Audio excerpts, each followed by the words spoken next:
आज मैं इस वीडियो में आपको बताऊंगा कि अवतल दर्पण में वस्तु को विभिन्न स्थितियों में रखने पर वस्तु का इमेज प्रतिबिंब कहाँ बनता है और कैसे बनता है।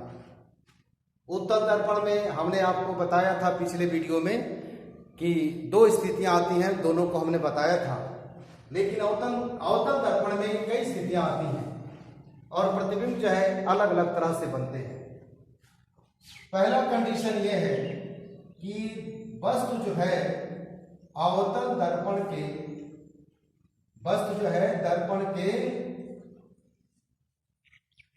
फोकस और P के बीच में यानी ध्रुव के बीच में है, तो प्रतिबिंब कहां बनेगा और कैसे बनेगा। इसका किरण आप आरेख खींचेंगे। इसके लिए आप क्या करेंगे, एक जो है अवतल दर्पण जो है ऐसे बना लेंगे।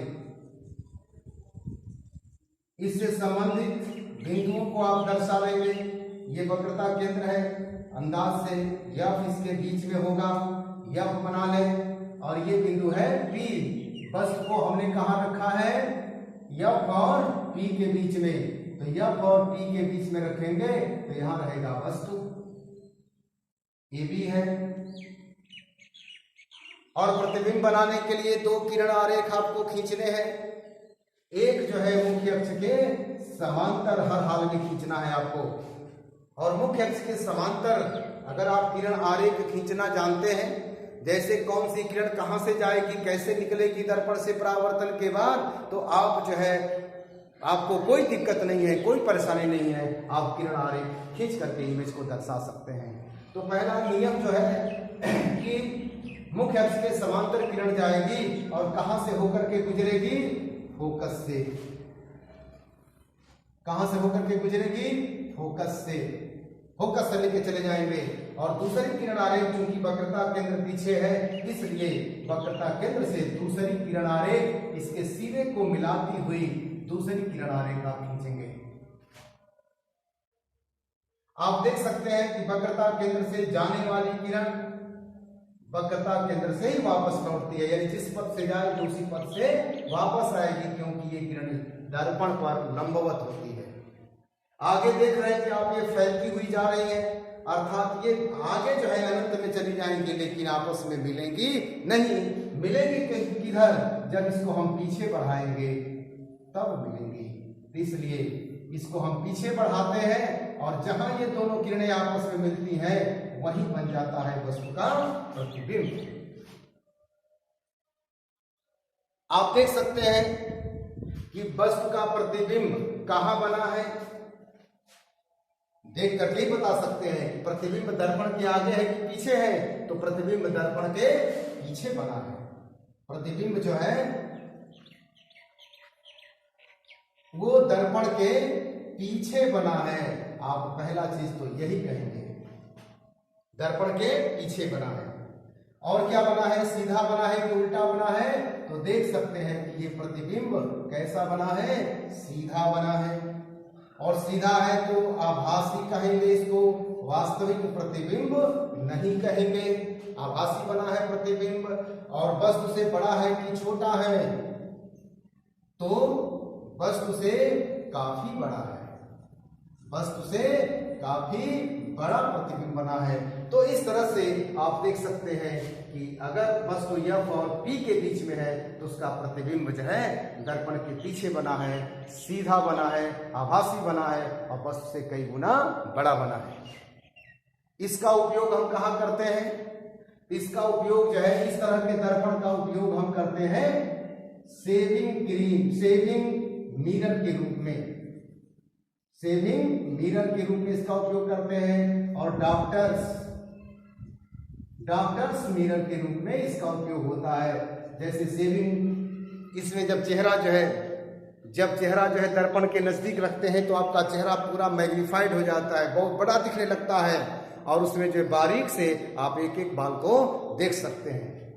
डॉक्टर्स मिरर, डॉक्टर जो है इस दर्पण का उपयोग जैसे मुंह के अंदर, गले के अंदर अगर कोई चीज देखना हो तो उसको इस दर्पण को अंदर ले जाता है मुंह के, और वहां जो है बारीकी से, क्योंकि वह उसका प्रतिबिंब जो है काफी बड़ा और सीधा दिखाता है, बनाता है, इसलिए डॉक्टर को आसानी होती है उस पार्ट को देखने में।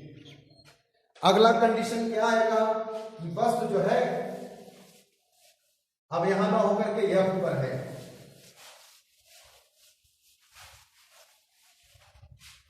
वस्तु जो है कहां है, दर्पण के फोकस पर है, यफ पर है, दर्पण के फोकस पर। तो उसका प्रतिबिंब कैसे बनेगा, आप फट से ऐसे दर्पण बनाएंगे, ये इसका वक्रता केंद्र है, ये इसका यफ है और ये पी है। वस्तु कहां पर है,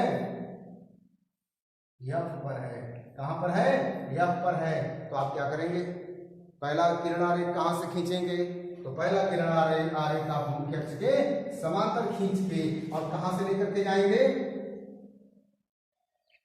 फोकस से। कहां से होकर के जाएंगे, फोकस से लेके चले जाएंगे। और दूसरे किरण आरेख जो है, क्योंकि वक्रता केंद्र इसके पीछे है, इसलिए वक्रता केंद्र से और सिरे को मिलाती हुई किरण आरेख खींचेंगे और देख सकते हैं ये किरण आरेख जो है अनंत में जा रही है और एक दूसरे के पैरेलल जा रही है, अनंत में जा रही है और एक दूसरे के पैरेलल जा रही है। अर्थात ये कहीं न आगे मिलेंगी ना पीछे मिलेंगे। और प्रतिबिंब कहां बनेगा, अनंत में। प्रतिबिंब जो है कहां बनेगा, अनंत में बनेगा। कैसा बनेगा, उल्टा धुंधला बनेगा, उल्टा बनेगा, वास्तविक बनेगा और वस्तु से बड़ा बनेगा। इस तरह का जो दर्पण है, इस तरह की व्यवस्था का उपयोग हम कहां करते हैं, टार्च में। कहां करते हैं, टार्च में करते हैं। वो कैसे करते हैं, टार्च का जो मुंह होता है,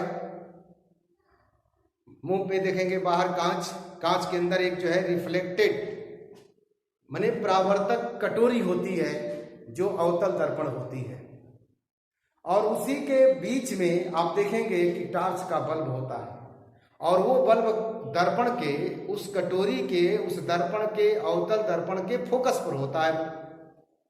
और जब फोकस पर होगा तो वहां से जो लाइट जलेगी, वो लाइट जो निकलेगी उस कटोरी पर पड़ेगी और वहां से पड़ने के बाद समांतर चलेगी।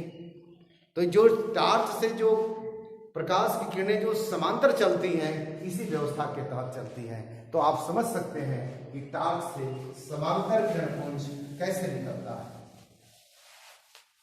अगला कंडीशन ये हो सकता है कि वस्तु दर्पण के एफ और सी के बीच में है,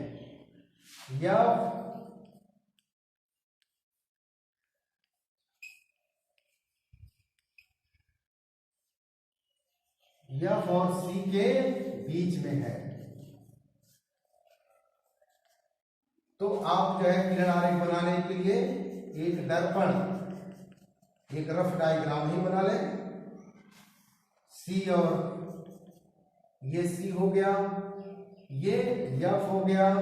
वस्तु को हमने कहां रखा है, एफ पर पहले था, अब जो है सी और एफ के बीच में है, सी और एफ के बीच में।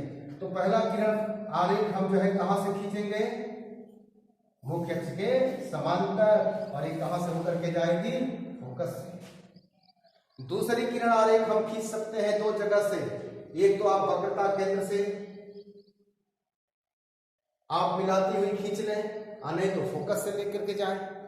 तो एक किरण आरेख हम कहां से खींचते हैं, फोकस से, फोकस से। और जब फोकस से जा रही है तो दर्पण से परावर्तन के बाद ये कैसे निकलेगी, मुख्य अक्ष के समांतर।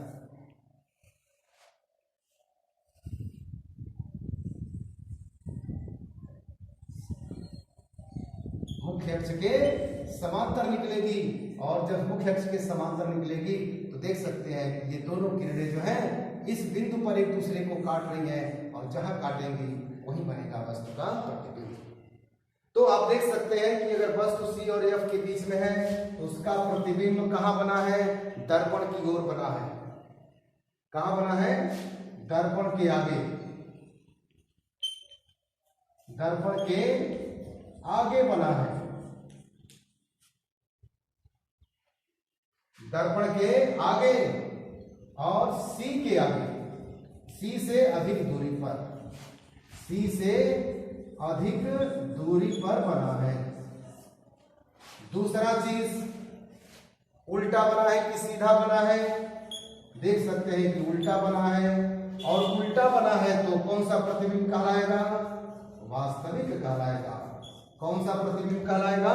वास्तविक कहलाएगा। और जरा माप दोनों की देख लें, वस्तु की माप और प्रतिबिंब की माप देख लें, दोनों में आपको अंदाजा अंतर लगेगा। वस्तु छोटा है और प्रतिबिंब इससे काफी बड़ा है, यानी जो प्रतिबिंब बनेगा वो वस्तु से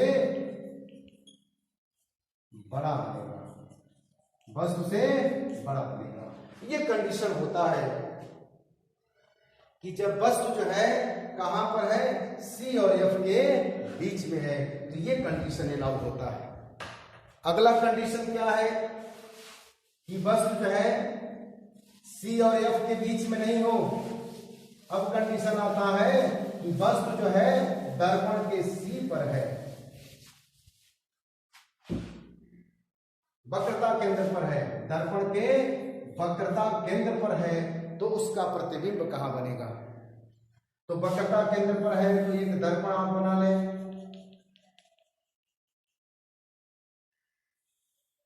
ये इसका P बिंदु है, ये इसका C है, बीच में F होता है। तो जो कंडीशन है कि वस्तु जो है दर्पण के C बिंदु पर है, यानी वक्रता केंद्र पर है, वक्रता केंद्र पर है। आप क्या करेंगे? जैसा कि मैंने कहा कि पहला किरण आरेख आप मुख्य अक्ष के समांतर ही खींचेंगे हर हाल में, और ये मुख्य अक्ष के समांतर जो किरण जा रही है दर्पण से परावर्तन के बाद कहां से होकर निकलेगी? फोकस से, फोकस से होकर के निकलेगी। और दूसरी किरण आरेख आप कहां से खींचेंगे? फोकस से, क्योंकि वस्तु जो है सी पर ही है, इसलिए सी से आप नहीं खींचेंगे। कहां से खींचेंगे? फोकस से। और फोकस से किरण जो जाएगी वो दर्पण से परावर्तन के बाद कैसे निकलेगी? तो मुख्य अक्ष के समांतर निकलेगी। तो आप इसको मुख्य अक्ष के समांतर ले आए, मुख्य अक्ष के समांतर। ये किरण दोनों आपस में एक दूसरे को इसी बिंदु पर काटती हैं, और जहां काटेंगी वहीं बनेगा वस्तु का प्रतिबिंब। तो आप देख सकते हैं कि ये ए बी वस्तु था, तो ए डैश और बी डैश इसका प्रतिबिंब हो गया। तो जरा आप इसमें बताएं कि प्रतिबिंब कहां बना है? तो प्रतिबिंब बना है किस पर? सी पर ही बना है, यानी वक्रता केंद्र पर वस्तु है तो प्रतिबिंब कहां बन रहा है? वक्रता केंद्र पर ही बन रहा है। दूसरा कंडीशन आप क्या देख रहे हैं? उल्टा है कि सीधा है? तो प्रतिबिंब कैसा है? उल्टा है। और उल्टा है तो कौन सा प्रतिबिंब कहलाएगा? ये वास्तविक कहलाएगा, रियल इमेज कहलाएगा। माप इसकी जरा आप बता दें कि वस्तु की माप और प्रतिबिंब की माप में क्या संबंध है। तो आप देख सकते हैं कि जितना बड़ा वस्तु है उतना ही बड़ा प्रतिबिंब है, यानी वस्तु के बराबर बनेगा, वस्तु के बराबर। क्योंकि ये उल्टा प्रतिबिंब है, वास्तविक प्रतिबिंब है, इसलिए आप इसको पर्दे पर ले सकते हैं। अगर सीधा बनता तो उसको आप पर्दे पर नहीं ले सकते। तो इस तरह से ये कंडीशन जो है कि वस्तु जो है दर्पण के सी पर है। अब अगला कंडीशन क्या हो सकता है कि वस्तु जो है सी पर न होकर के सी से अधिक दूरी पर हो, तब प्रतिबिंब कैसे बनेगा?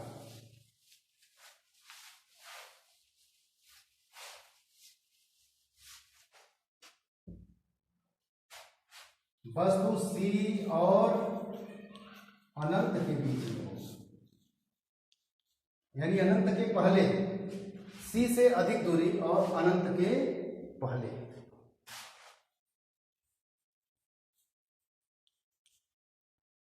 तो प्रतिबिंब कहां बनेगा?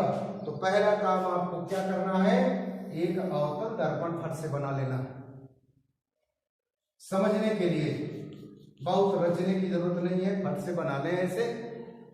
ये इसका वक्रता केंद्र एक अंदाज से खींच लें, बीच में जो है यफ बना लें, ये इसका पी है।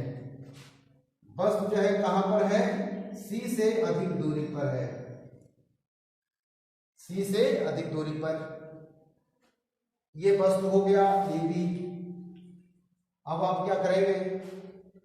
पहला किरण आरेख आप कहां से खींचेंगे? तो जैसा कि जानते हैं कि पहला किरण आरेख आप मुख्य अक्ष के समांतर ही खींचेंगे, और वो कहां से होकर के जाएगी? वो किरण फोकस से। कहां से होकर के जाएगी? फोकस से ही होकर के जाएगी। बिना देर किए आप इसको खींच लेंगे। अगर आप स्केल से खींचते हैं, स्केल से इंच पटरी लगा के खींचते हैं, तो कोई दिक्कत नहीं आएगी कि वो प्रतिबिंब कहां बनेगा, कैसे बनेगा। अपने आप किरण आरेख जो है आप वहां लेकर के चली जाएगी। दूसरा किरण आरेख आप या तो फोकस से या वक्रता केंद्र से लेकर के जाएं। दूसरी किरण आरेख, तो दूसरी किरण आरेख अगर आप वक्रता केंद्र से लेके जाते हैं तो ऐसे ले जाएं,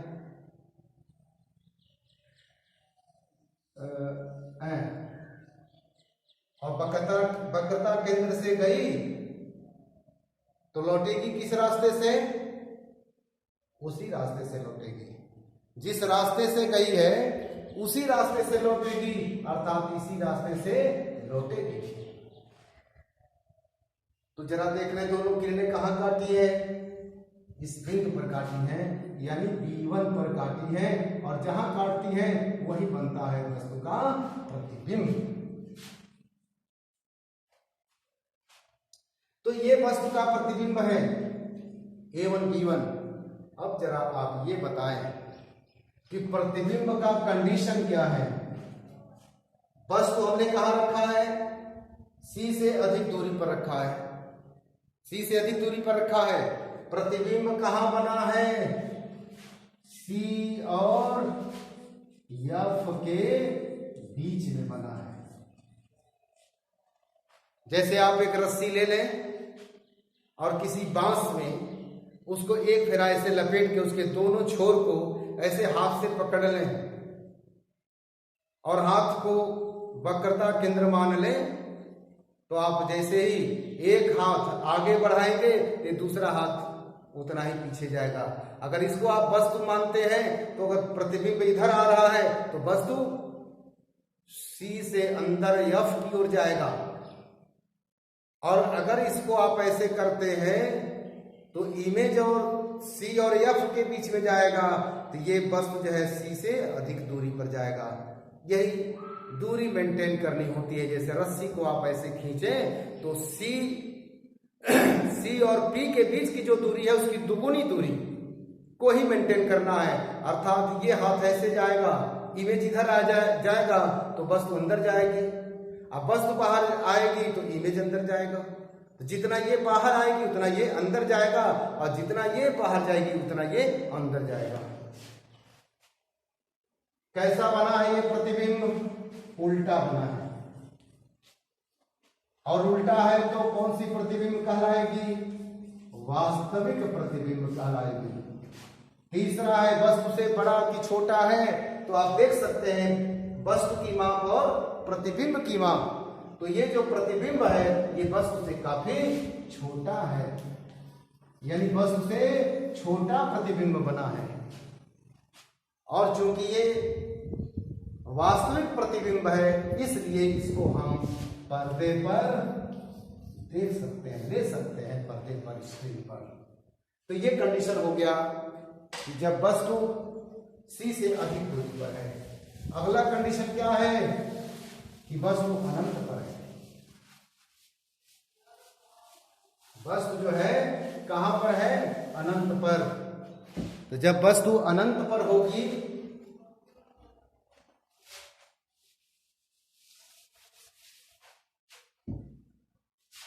इनफाइनाइट पर होगी तो उसका प्रतिबिंब कहां बनेगा। आप ऐसे एक दर्पण बना लें, ये इसका C है, ये बिंदु P है, ये बिंदु बीच में F है। आप जो है वस्तु जो है कहां पर है, अनंत पर है। तो अगर वस्तु अनंत पर है तो उससे चलने वाली प्रकाश की किरणें मुख्य अक्ष के समांतर मानी जाती हैं। तो मुख्य अक्ष के समांतर आने वाली किरण किस पर आके मिलती है, F पर।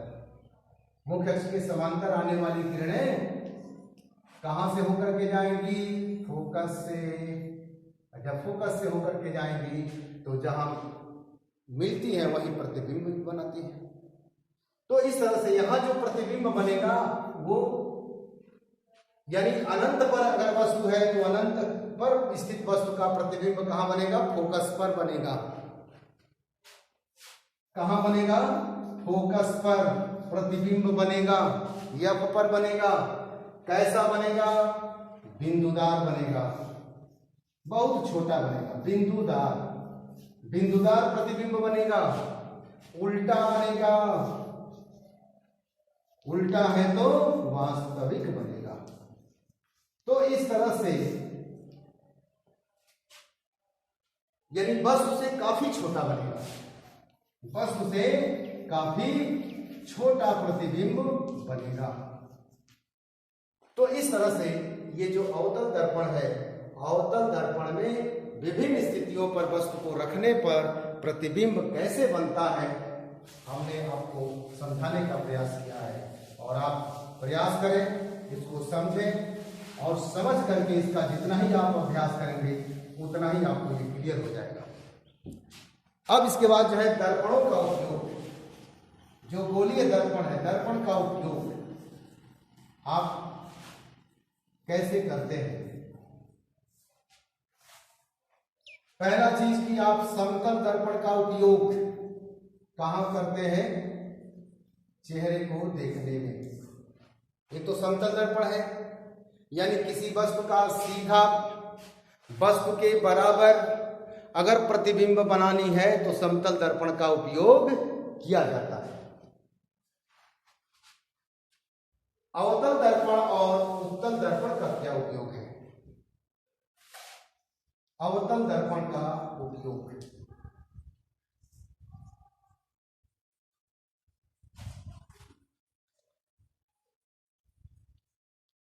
अवतल दर्पण के उपयोग में हमने आपको अभी बताया था कि अवतल दर्पण की एक स्थिति ऐसी आती है कि ये सेविंग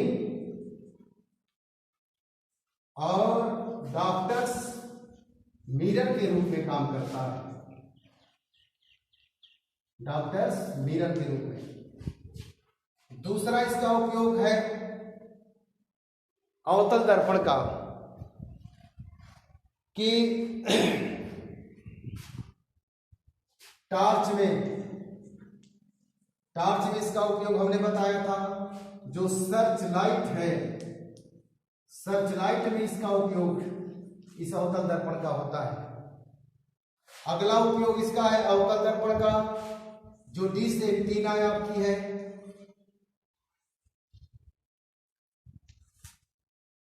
डिश एंटीना, जो डिश एंटीना आप देखते हैं,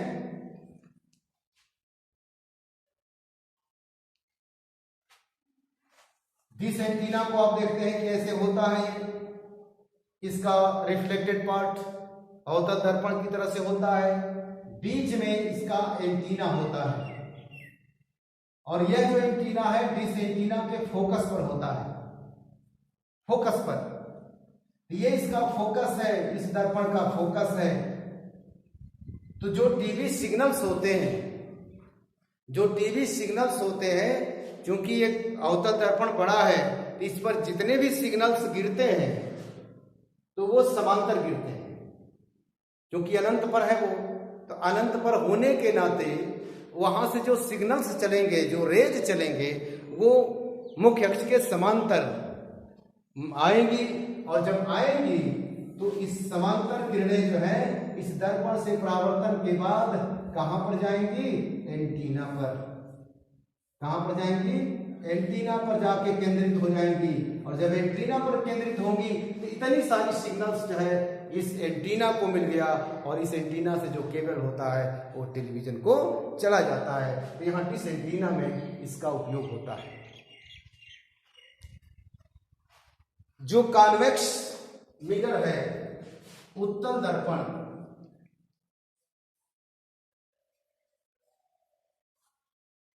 एक और उपयोग इसका होता है, शॉप सिक्योरिटी मिरर इसको कहते हैं। दुकान की सुरक्षा का दर्पण भी कहते हैं। ये दर्पण अगर आप कहीं लगा देंगे तो बहुत सारी चीजों का, बहुत सारी वस्तुओं का प्रतिबिंब जो इस दर्पण में बड़ा स्पष्ट ही दिखाई देता है, जबकि समतल दर्पण में ऐसा उतना नहीं हो पाएगा। तो इस अवतल दर्पण में हम ये जो वस्तुएं हैं, तो खैर छोड़े इसको। आप उत्तल दर्पण का उपयोग देखें, सारी जो हमने सुन दिया। उत्तल दर्पण का उपयोग, उत्तल दर्पण का उपयोग पहला जो है आपको है कि जो गाड़ियां होती हैं, व्हीकल्स, जो व्हीकल्स होती हैं और जहां ड्राइवर बैठता है, ड्राइवर, तो ड्राइवर के बगल में जो मिरर होता है साइड में, वो उत्तल दर्पण का होता है, उत्तल दर्पण। और उस उत्तल दर्पण का मतलब यह है कि बहुत सारी चीजों का, यानी जो पीछे की गाड़ियां हैं, कई गाड़ियों का, यानी ज्यादा एरिया कवर करता है, ज्यादा लार्जर एरिया का प्रतिबिंब जो है एक दर्पण में बन जाता है, और ड्राइवर को आसानी होती है कि वो अपने पीछे के ट्रैफिक को देख ले, और वो कितनी दूरी पर है, कितना पीछे है, वो ड्राइवर आसानी से पहचान लेता है, जान लेता है। तो इस तरह से इस उत्तल दर्पण को, ये तो ड्राइवर व्हीकल मिरर कहते हैं इसको। दूसरा है शॉप सिक्योरिटी मिरर इसको कहते हैं। इसके पहले मैंने गलती से बोल दिया, उत्तल दर्पण में शॉप सिक्योरिटी मिरर कहते हैं इसको। शॉप सिक्योरिटी मिरर वो कैसे है कि जैसे आप एक उत्तल दर्पण यहां लगा देंगे तो इस कमरे की बहुत सारी जो चीजें हैं, जो अगल बगल की जो चीजें हैं, वो काफी एरिया की जो वस्तुएं हैं, उनका प्रतिबिंब जो है उत्तल दर्पण में छोटे छोटे रूप में बन जाता है। तो इसमें जो है एक दर्पण से आप कई वस्तुओं को आप आसानी से देख सकते हैं। अपने दुकान के कई भागों को, कई पार्ट को आप जो है आसानी से देख सकते हैं। तो इसलिए इसको शॉप सिक्योरिटी मिरर भी कहा जाता है। अब इसके बाद हम आपको बताएंगे कि आप कैसे पहचानेंगे कि कौन सा, बिना हाथ से छुए आप कैसे बताएंगे कि कौन समतल दर्पण है, कौन अवतल दर्पण है और कौन उत्तल दर्पण है। तो आपने कंडीशन देख लिए कि कैसे प्रतिबिंब बन रहे हैं दर्पणों में। तो समतल दर्पण में हमेशा सीधा प्रतिबिंब बनता है और वस्तु के बराबर बनता है। अवतल दर्पण में अगर दर्पण चेहरे के काफी नजदीक है तो सीधा बनेगा, आपका जो चेहरा है वो काफी मैग्नीफाइड, काफी बड़ा दिखाई देगा, गैंट की तरह से दिखाई देगा। और जैसे ही उसको दूर ले जाएंगे दर्पण को, आपका चेहरा छोटा हो जाएगा, छोटा दिखाई देने लगेगा और उल्टा दिखाई देने लगेगा। तो समझ लें कि जब आपका प्रतिबिंब उल्टा बन रहा है तो वो कौन सा दर्पण होगा? अवतल दर्पण। और जो उत्तल दर्पण है, उत्तल दर्पण में हमेशा सीधा प्रतिबिंब बनता है और वस्तु से छोटा प्रतिबिंब बनता है। तो बिना हाथ से छुए आप बता सकते हैं कि ये उत्तल दर्पण है, ये अवतल दर्पण है और ये समतल दर्पण है। बाकी चीजें अगले वीडियो में। धन्यवाद।